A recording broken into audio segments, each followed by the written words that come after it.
Bonjour, et effectivement, je m'occupe d'un problème qui est assez conséquent, puisque tout ce qui est memory safety, donc c'est les buffer overflow, les injections de code, les trucs comme ça, tout ça, ça représente à peu près 70% des vulnérabilités, hein. Ça, c'est une étude qui a été faite par Google en 2019.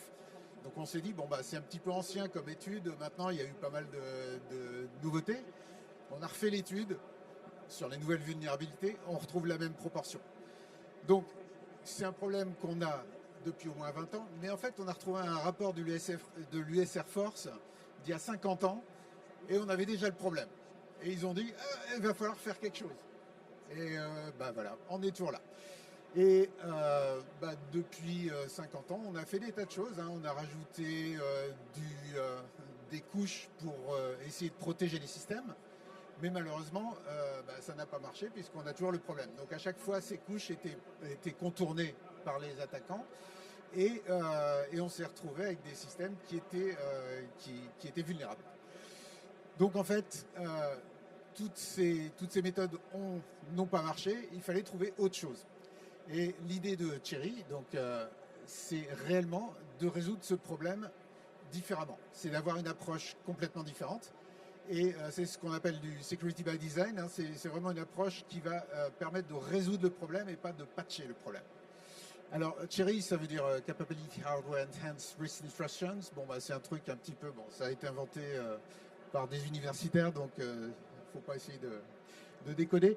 Mais si j'arrive à passer au slide suivant, voilà.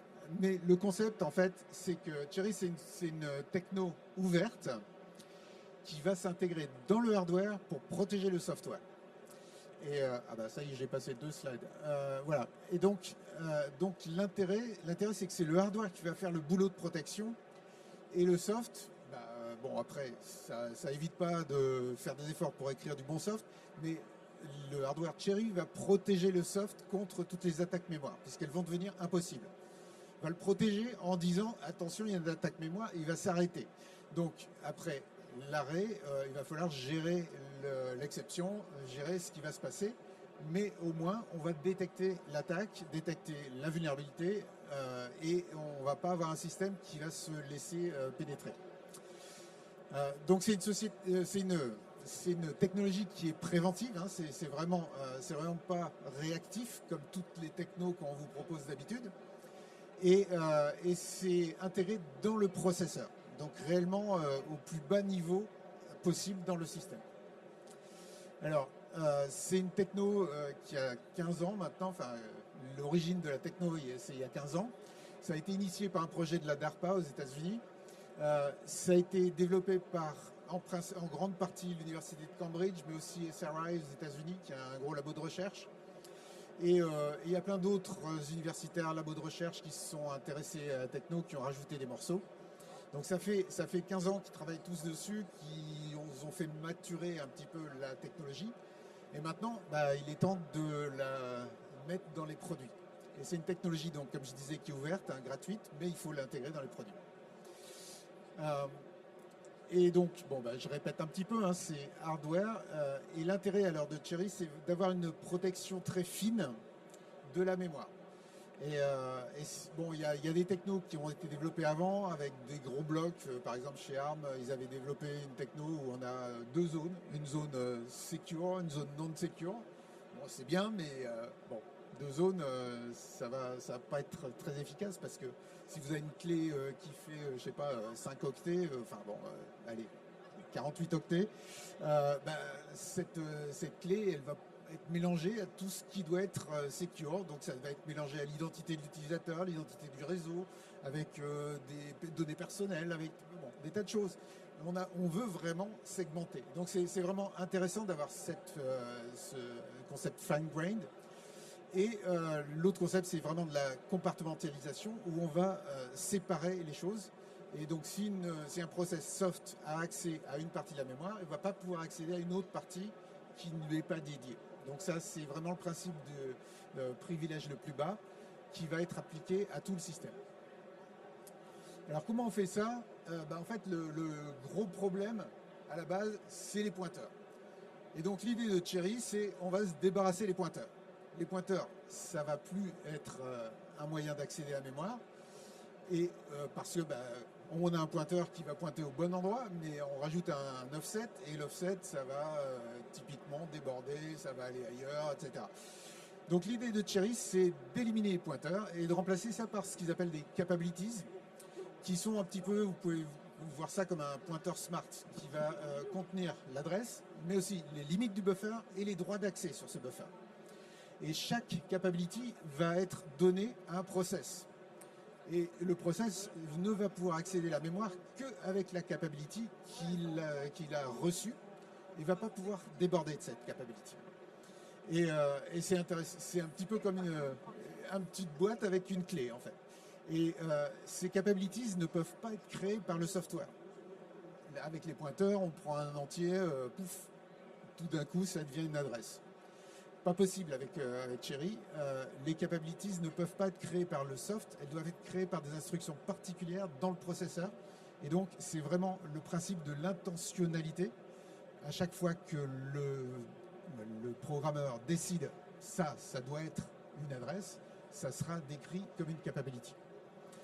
Donc, ça devient impossible, par construction, d'accéder en dehors des buffers.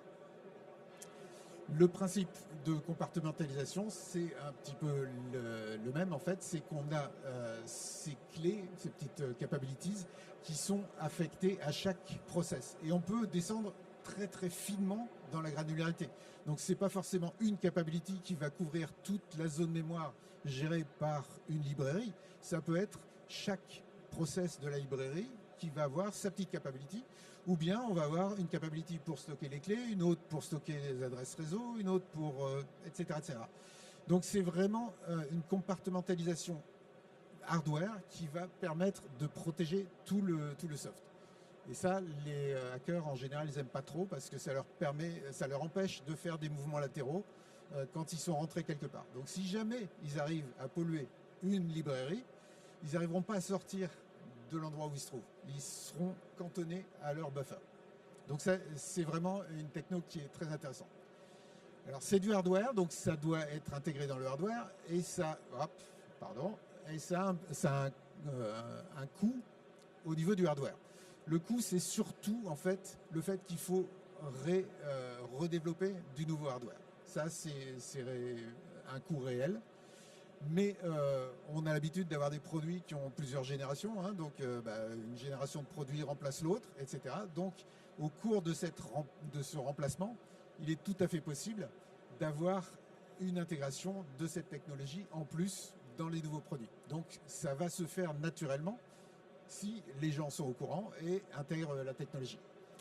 Au niveau du coût réel, au niveau du silicium, si vous voulez, le processeur, lui, va être à peu près 4% d'après les processeurs qui ont été déjà transformés en Cherry. C'est à peu près 4% plus gros, donc 4% plus cher, si vous voulez, en silicium. Juste pour le processeur. Et comme une puce, en général, il y a des processeurs et plein d'autres choses autour, ça va être très très faible en termes de coût.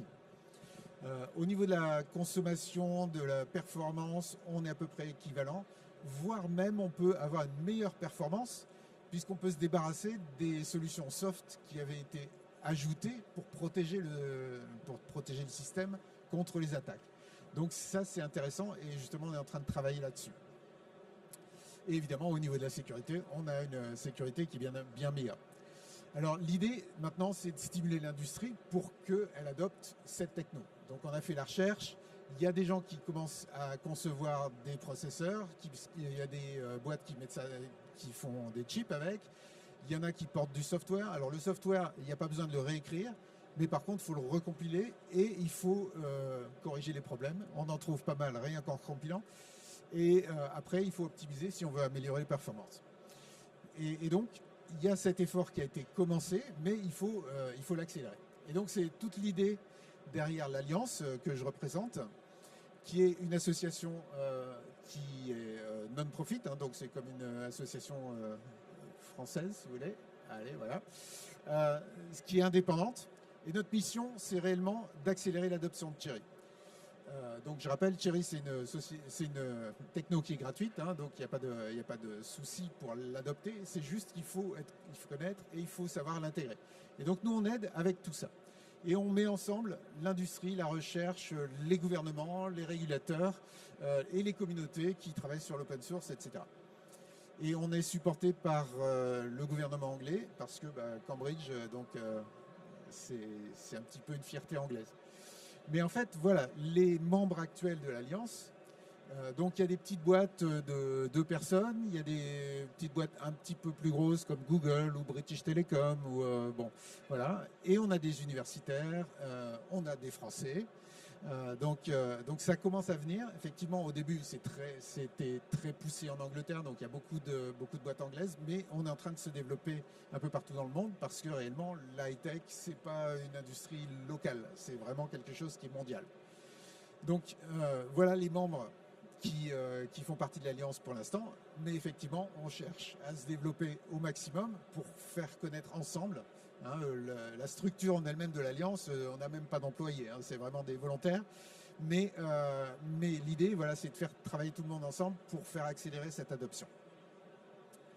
Et tous ensemble, qu'est-ce qu'on fait? Eh ben, on aide à l'adoption technique, donc on publie des recommandations, on résout des problèmes ensemble. On fait de la promotion, évidemment, ça c'est vraiment important.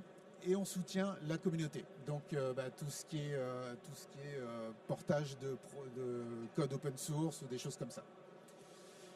Voilà, donc en fait, le message c'est de rejoindre l'Alliance et combattre le crime, cybercrime, ensemble. Et donc, je vous remercie pour votre attention et j'espère que j'ai encore assez de temps pour des questions. Sinon, je resterai dans le coin. Est-ce que quelqu'un a des questions? Non? Vous êtes tous prêts pour le lunch? Bon, ok. Et très bien. Si vous voulez parler avec moi, je suis là. Hein, et puis, j'espère qu'on pourra discuter, Thierry. Merci beaucoup.